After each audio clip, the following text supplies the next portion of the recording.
बिस्मिल्लाहिर्रहमानिर्रहीम। अस्सलामु अलैकुम प्यारे बच्चों, कैसे हैं आप सब। मैं उम्मीद करती हूँ कि अल्लाह ताला के फजलो करम से आप खैर आफियत से होंगे। आज हम इस्लामियात सबक नंबर 2 अजान सफ़ा नंबर 25 पर मश्क सरगर्मी नंबर 1 करेंगे।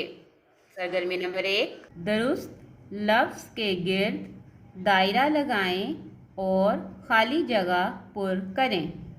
प्यारे बच्चों, मश्क करने से पहले हम सबक का जायज़ा लेते हैं। जैसा कि आप सब जानते हैं कि अज़ान से मुराद वो मखसूस कलिमात हैं जिनके ज़रिए लोगों को इतला दी जाती है कि नमाज का वक्त हो गया है। अज़ान की आवाज़ सुनकर लोग मस्जिद की तरफ आते हैं ताकि बाजमात नमाज अदा कर सकें।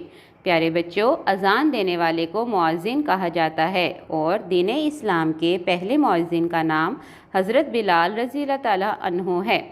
अज़ान हमेशा बुलंद और ख़ूबसूरत आवाज़ में देनी चाहिए। अज़ान देने वाले पर अल्लाह ताला की रहमतें नाजिल होती हैं और उसके पिछले तमाम गुनाह मुआफ़ फरमा दिए जाते हैं। यहाँ सरगर्मी नंबर 1 करते हैं। अलिफ, नमाज के लिए पुकारने को डैश कहते हैं। प्यारे बच्चों, नमाज के लिए पुकारने को क्या कहते हैं? तिलावत, अज़ान या तस्मिया। जी, नमाज के लिए पुकारने को अज़ान कहते हैं। चले आए, पहले अज़ान के गिर्द दायरा लगाते हैं और फिर अज़ान लफ्ज़ को खाली जगह में लिखते हैं।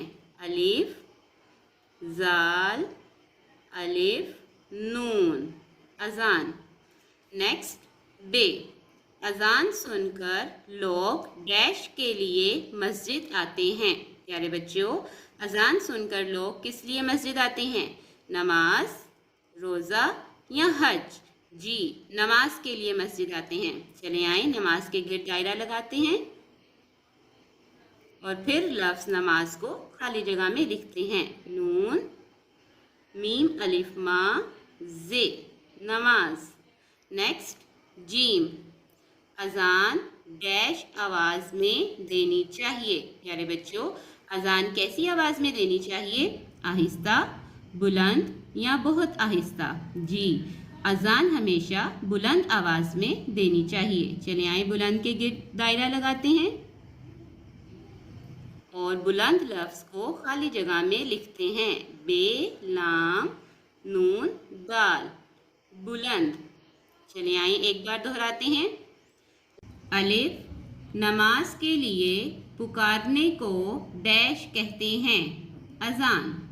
बे, अज़ान सुनकर लोग डैश के लिए मस्जिद आते हैं।